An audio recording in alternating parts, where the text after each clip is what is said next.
warahmatullahi taala wabarakatuh. Saya Nur Amanina binti Mansur daripada kelas DSI 6A. Saya Datuk Nabila binti Zulkarnain daripada kelas DSI 6A.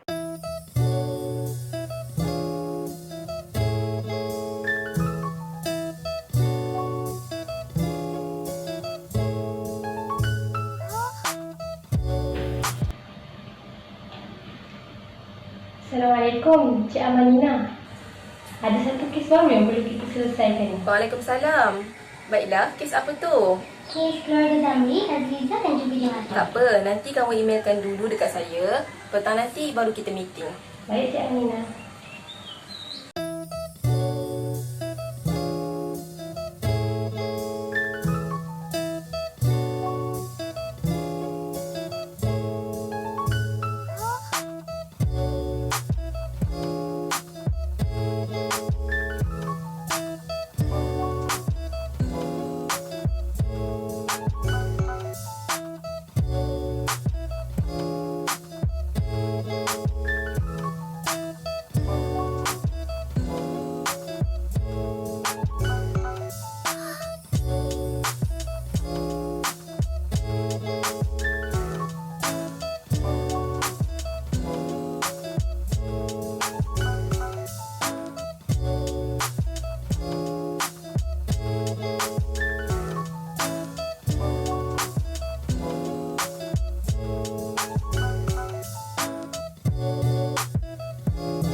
Baiklah, kita mulakan dengan kes pembahagian harta Zamri.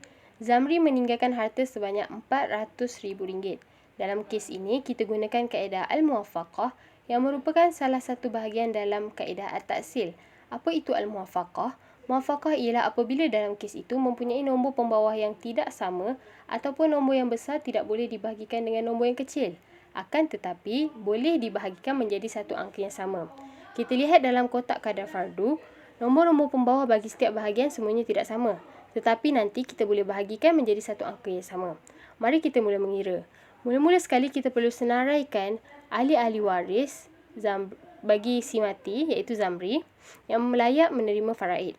Iaitu 2 orang isteri, seorang bapa, seorang nenek sebelah ibu, seorang anak perempuan dan juga seorang cucu lelaki daripada anak lelaki. Seterusnya, kita perlu tentukan kadar fardu bagi setiap ahli waris tersebut. Kadar fardu bagi 2 orang isteri adalah 1/8. Kerana apa? Kerana si mati iaitu Zamri meninggalkan zuriat. Kadar fardu bagi seorang bapa adalah 1/6. Kadar fardu bagi seorang nenek sebelah ibu adalah 1/6. Kadar fardu bagi satu anak perempuan adalah 1/2. Dan satu cucu lelaki daripada anak lelaki dikira asobah. Seterusnya, kita perlu cari GSTK. Kita perlu tentukan GSTK. GSTK itu apa? Gandaan sepunya terkecil. Jadi, antara nombor 8, 6 dan 2, sifirnya gandaan mereka bertemu pada nombor 24.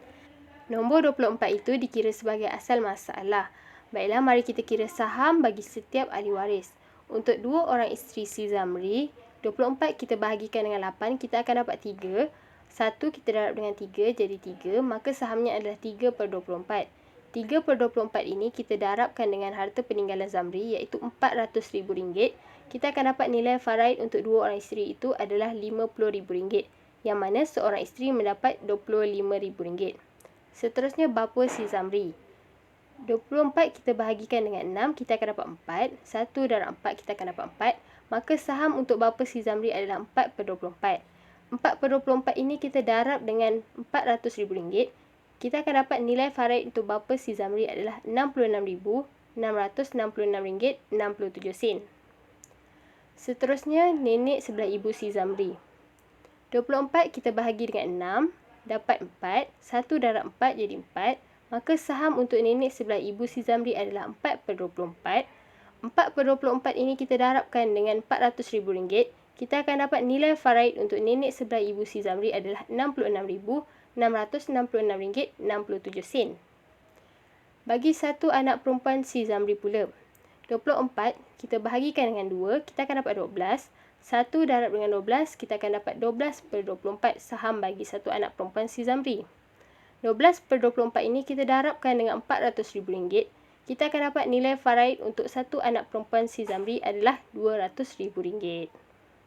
Seterusnya, satu cucu laki daripada anak lelaki iaitu asobah. Bila kita kira semua saham-saham tadi yang telah dikira, kita akan dapat jumlah sebanyak 23/24. Bermakna ada baki sebanyak 1/24.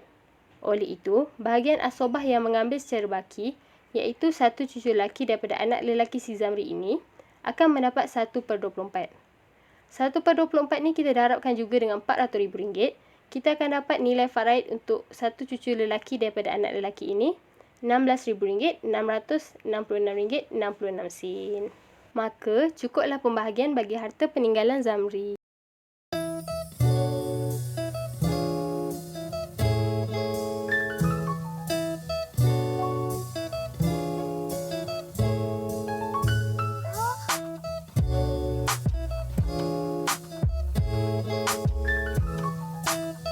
Seterusnya, bagi jumhur fuqaha, kaedah al-aul digunakan dalam masalah faraid yang mempunyai lebihan saham berbanding asal masalah. Dalam kes ini, si mati Razliza meninggalkan waris, suami, ibu, 3 saudara perempuan seibu sebapa dan 3 saudara perempuan seibu. Pertama sekali, selesaikan bahagian waris mengikut faraid, iaitu suami mendapat 1/2 kerana tiada zuriat, ibu mendapat 1/6 kerana ada saudara perempuan seibu sebapa mendapat 2/3 kerana melebihi seorang, dan saudara perempuan seibu mendapat 1/3 kerana melebihi seorang. Seperti yang kita tahu, dalam kaedah al-aul, nombor 6, 12 dan 24 boleh dijadikan sebagai pertambahan. Dan dalam kes ini, nombor 6 dijadikan asal masalah untuk menentukan saham setiap waris. Cara pengiraannya, asal masalah dibahagikan dengan nombor pembawah, kemudian didarabkan dengan nombor yang depan, barulah dapat jawapan untuk dibahagikan dengan saham. Seperti contohnya, suami mendapat 1/2. Okey, kita ambil asal masalah 6 bahagi dengan nombor pembawah iaitu 2 bersamaan dengan 3. Kemudian, kita ambil nombor 1, kita darab dengan 3. Jawapan dia adalah 3/6. 3/6 itu adalah bahagian suami. Begitu juga pengiraan untuk ahli waris seterusnya. Kemudian, bila kita jumlahkan saham untuk kes ini, terdapat 10/6. Maka, jumhur fuqaha mengatakan, abaikan nombor 6 dan ambil nombor 10 supaya bilangan saham dan base number adalah sama. Maka, pecahan akhir ini akan didarab dengan harta si mati. Seperti yang kita tahu dalam slide ini, tertera harta si mati bernilai RM250,000. Apabila setelah kita menggunakan kaedah al-aul dan kita darabkan dengan harta si mati, suami akan mendapat RM75,000.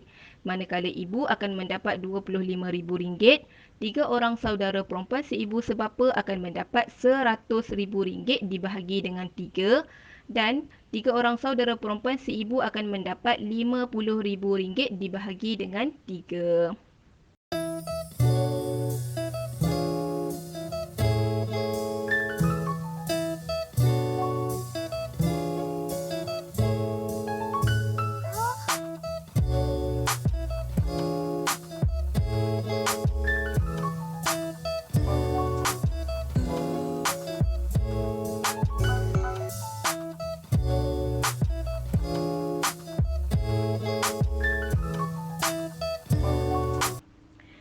Seterusnya, kes yang terakhir menggunakan kaedah ar-rad berlawanan dengan kaedah al-aul, iaitu mempunyai lebihan saham berbanding jumlah asal.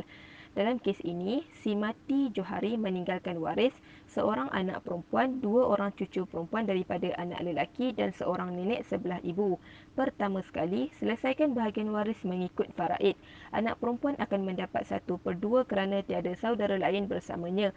2 orang cucu perempuan mendapat 1/6 kerana bersamanya seorang anak perempuan. Dan nenek sebelah ibu akan mendapat 1/6.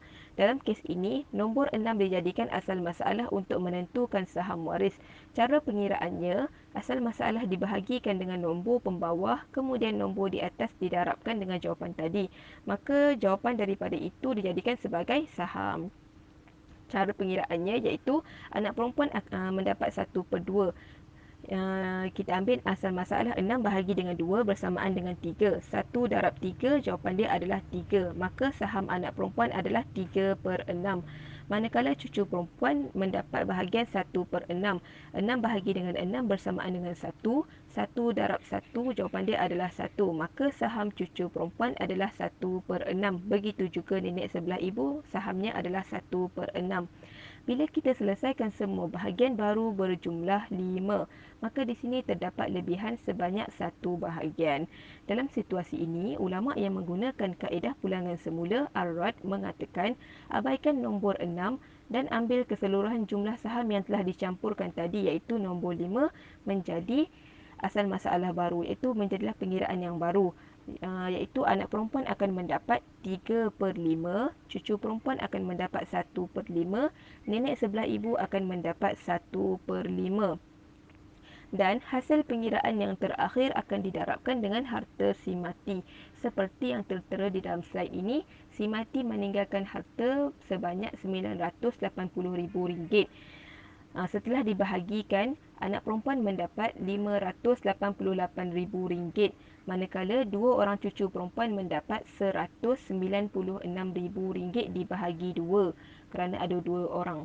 Dan nenek sebelah ibu akan mendapat RM196,000. Inilah sebahagian pengiraan yang ada di dalam ilmu faraid, memperlihatkan sekiranya ada lebihan dalam sesuatu harta, maka kita pulangkan kepada waris ashabul furud berdasarkan menjaga kebajikan waris tersebut. Ini adalah mengikut pendapat ulama mazhab Hambali. Manakala bagi ulama mazhab Syafi'i mengatakan jika ada lebihan yang berlaku dalam kes faraid dan tidak mempunyai waris asabah, maka perlu diserahkan kepada Baitul Mal.